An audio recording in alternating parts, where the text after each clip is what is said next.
Merci, Monsieur le Président. Donc, mon intervention se veut un peu plus générale en reprenant quelques points un peu plus précis du rapport. Le diagnostic est posé et de nombreuses recommandations ont été émises à travers ce rapport de qualité. Le changement climatique ne peut plus être considéré comme une simple hypothèse. C'est depuis plusieurs années une réalité pour la Corse. Ils sont multiples et extrêmes, passant d'une sécheresse accrue à des tempêtes de vent et des crues torrentielles. Les secours doivent ainsi faire face à des événements de grande ampleur comme des incendies destructeurs, mais également des catastrophes naturelles telles que celle qui a frappé la Corse le 18 août dernier. Face à de telles menaces pour les populations, l'environnement et les biens, l'action publique doit changer de nature et d'échelle. Ce changement de vision, basé sur la synergie des actions menées par les différents acteurs publics et privés du territoire, doit être encadré et accompagné. La cohérence des multiples et divers plans et schémas doit être garantie, mais aussi une clarification est impérative eu égard à la stratification des réglementations. Dans ce contexte, l'action publique se doit être globale pour répondre aux défis des incendies, des catastrophes naturelles et des risques de toute nature. L'équation à résoudre est complexe. Tout d'abord, la problématique d'aménagement du territoire engendre une analyse transversale à l'aune des enjeux sociétaux, environnementaux et de sécurité civile. Dans ce cadre, tous les acteurs du territoire doivent être mobilisés sur les plans économiques, agricoles, urbanistiques, scolaires et associatifs, comme ça a pu être rappelé par mes collègues. Le fil rouge d'une telle politique doit viser la diminution de l'exposition ainsi que la vulnérabilité aux risques de toute nature.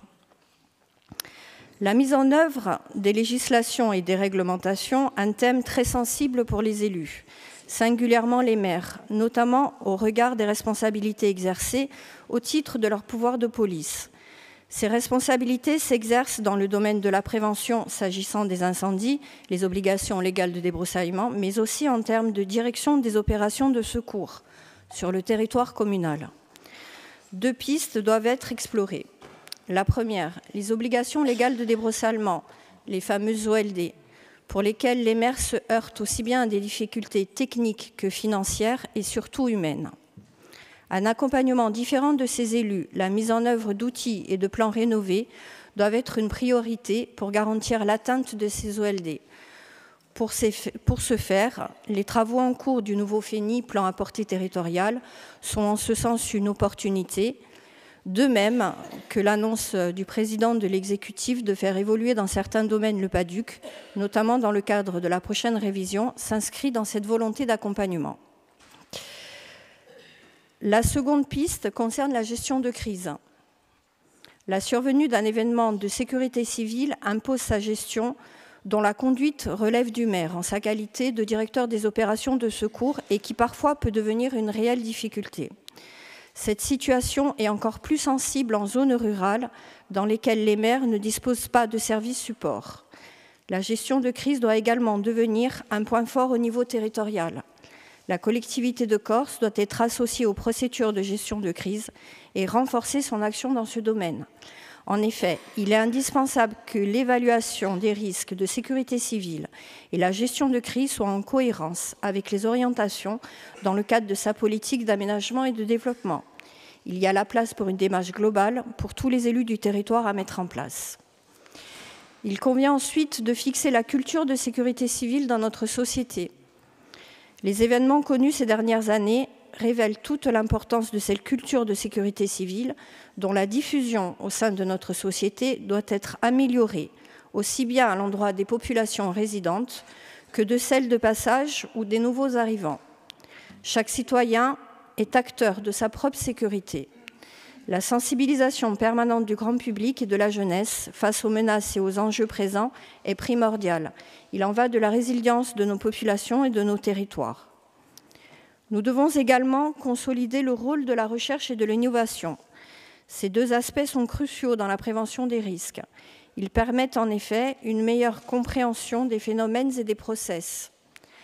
Avec l'Università di Gurzica, nous disposons d'un réseau de chercheurs, notamment en matière de feux de forêt, dont l'expertise est reconnue au plan international. Les services d'incendie et de secours de Corse collaborent étroitement avec ces chercheurs au travers du projet Goliath, dont les conclusions seront rendues fin 2023. Ces échanges et travaux doivent être amplifiés et étendus auprès de la collectivité de Corse. À ce titre, un projet Goliath 2 est en cours de maturation sous le prisme de l'aménagement du territoire.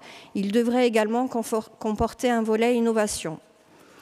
Nous utilisons d'ores et déjà des technologies élaborées telles que les drones de détection et de reconnaissance, la cartographie numérique et autres outils de prévision. Le champ des possibles est toutefois immense avec l'irruption de l'intelligence artificielle pour aboutir à des dispositifs prédictifs et de planification, mais aussi d'évaluation des risques et l'impact des activités humaines.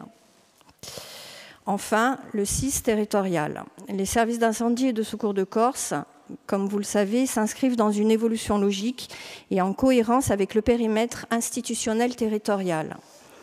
Si les missions de ces services correspondent à l'exercice du pouvoir régalien à l'échelle du département tel que voulu par le législateur, ce changement de périmètre et les outils qui en découlent seront plus pertinents pour construire une posture de sécurité civile adaptée aux enjeux de la Corse, en relation avec les autorités de l'État et les maires. La collectivité de Corse est le principal financeur des deux SIS, aux côtés des communes et intercommunalités. L'unité de gestion s'impose pour assurer un service rendu aux populations qui soit homogène, converger vers l'égalité de traitement des personnels et se doter d'équipements de même niveau, et ce pour faire face aux mêmes risques sur l'ensemble du territoire. La concrétisation d'un service territorial d'incendie et de secours est de ce point de vue un choix rationnel. Il permettra à terme d'avoir une action territoriale globale. Ce processus est en cours, comme l'a annoncé hier le président du Conseil exécutif.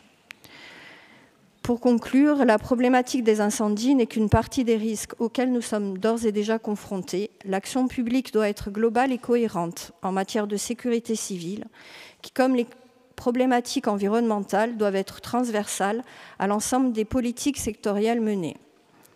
Nous devons être ambitieux, innovants, nous positionner en territoire pilote face aux défis qui sont devant nous. De ce point de vue, il est impératif que les propositions formulées par notre collectivité et ayant trait au volet sécurité civile, aménagement du territoire, soient prises en compte dans les discussions en cours avec l'État dans le processus Beauvau. La Corse a de toute évidence vocation à mener des expérimentations et bénéficie d'outils institutionnels supplémentaires. A ringraziarvi.